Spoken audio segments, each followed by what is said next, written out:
Welcome to our channel. ஸ்டவ்வே இல்லாமல் ஈஸியாக குயிக்காக அவளை வச்சு ஒரு டெசர்ட் பண்ணலாம் வாங்க. இதுக்கு தேவையான பொருள்கள் 2 கப் அவல், 1 கப் மில்க் பவுடர், நாங்கள் 1 கப் சர்க்கரை எடுத்துருக்கிறோம். உங்களுக்கு தேவையான அளவு போட்டுக்குங்க. 4லேருந்து 5 முந்திரி பருப்பு எடுத்துக்கலாங்க. இது ஆப்ஷனல் தான். லேசான அவல் எடுத்துக்கலாங்க. அதுக்கப்புறம் நம்ம எடுத்து வச்சிருக்கிற எல்லா பொருளையும் மிக்சியில் போட்டு நல்லா நைஸாக அரைச்சி எடுத்துக்கலாங்க.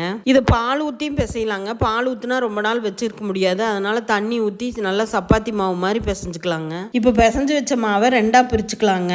பிரிச்சு வச்சிருக்கிற ஒரு பாதி மாவுல நாங்க கேசரி பவுடர் சேர்த்திருக்கிறோம். உங்களுக்கு வேணும்னா சேர்த்துக்கலாம், இல்லைன்னா ஆப்ஷனல் தான். இது குலோப் ஜாமுனுக்கு உருட்டுற மாதிரி குட்டி குட்டி பால்ஸா தனித்தனியா உருட்டி வச்சுக்கலாங்க.